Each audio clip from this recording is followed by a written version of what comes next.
Bharatiya Janata party ఉమ్మడి అభ్యర్థిగా మన పార్టీ అధ్యక్షులు వారు చంద్రబాబు నాయుడు గారు ప్రసాదరావు గారిని నిర్ణయించడం జరిగింది. ఆయన చిత్తూరు పార్లమెంట్ అభ్యర్థిగా మన పార్లమెంట్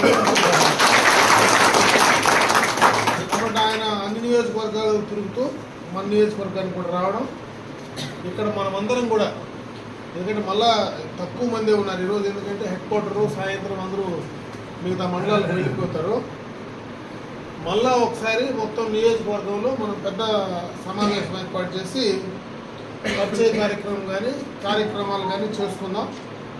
మొట్టమొదటగా ఇక్కడ ఆయన వచ్చిన సందర్భంలో మనమందరం కూడా ఆయనకు మద్దతు ఇచ్చి రేపు తెలుగుదేశం పార్టీ సైకిల్ గుర్తు అంటే ఉమ్మడి అభ్యర్థి 3 పార్టీల అభ్యర్థిగా సైకిల్ గుర్తు పైన ఓట్లేసి మంచి మెజారిటీతో, ఎందుకంటే ఈ పార్లమెంటు ఎప్పుడు కూడా తెలుగుదేశం పార్టీకి కంచుకోట లాంటి పార్లమెంట్. ఎప్పుడు కూడా పోయిన దఫా తప్పితే ప్రతిసారి కూడా తెలుగుదేశం పార్టీ అభ్యర్థులే ఇక్కడ విజయం సాధిస్తారు. ఈసారి కూడా ఖచ్చితంగా తెలుగుదేశం పార్టీ విజయం 100% కూడా ఇక్కడ జరిగి తీరుతుంది. దానికి ఆయన బయట నుంచి కూడా పంపించారు.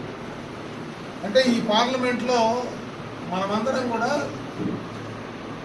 కమిట్మెంట్ ఉండేటువంటి కార్యకర్తలు, పార్టీ తీసుకున్నటువంటి నిర్ణయం ఏదైనా, ఎందుకంటే ఒక చదువుకున్న వ్యక్తి ఐఆర్ఎస్ ఇన్కమ్ ట్యాక్స్ కమిషనర్గా వాలంటరీ రిటైర్మెంట్ తీసుకొని వచ్చినటువంటి వ్యక్తి ప్రజలతో కానీ, ఎందుకంటే చదువుకున్నటువంటి వ్యక్తి కాబట్టి మనకు పార్లమెంట్లో ఈ పార్లమెంటు పరిధిలో ఏం కావాలన్నా చేసుకోగలిగేటువంటి శక్తి ఉండేటువంటి ఆయన కాబట్టి ఆయన్ని మద్దతు ఇచ్చి మనమందరం కూడా గెలిపించాలని చెప్పి మరొకసారి మిమ్మల్ని అందరినీ కూడా కోరుకుంటూ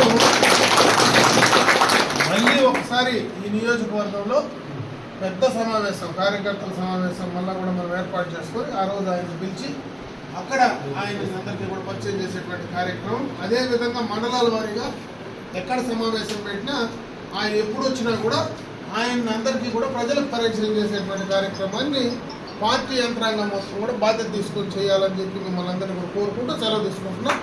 ఇప్పుడు ప్రసాదరావు గారిని మాట్లాడమని నేను మీరు ఇక్కడ మా కుటుంబంలో ఒకరు, మీరు ఏమాత్రం భయపడాల్సిన అవసరం లేదు. ఇక్కడ మాకు అభ్యర్థి ఎవరైనా చంద్రబాబు నాయుడు గారు చెప్పిందే వేదం. ఆయన ఏం చెప్తే అది చేయడానికి మేము సిద్ధంగా ఉన్నాం. ఆయన నిర్ణయించి పంపించిన తర్వాత మిమ్మల్ని గెలిపించి మళ్ళా మేము ఆయన దగ్గరికి తీసుకెళ్లే బాధ్యత ఖచ్చితంగా ఈ పార్లమెంట్ పరిధిలో ఉండేటువంటి మేమందరం కూడా బాధ్యత తీసుకుంటాం.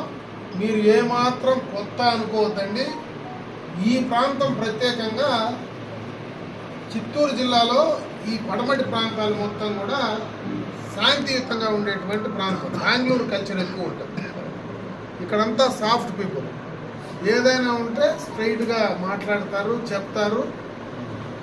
ఏది చేయాలన్నా కూడా అందరిలాగా మనసులో ఒకటి పెట్టుకొని బయట ఒకటి చేసేటువంటి వాళ్ళు చాలా తక్కువ.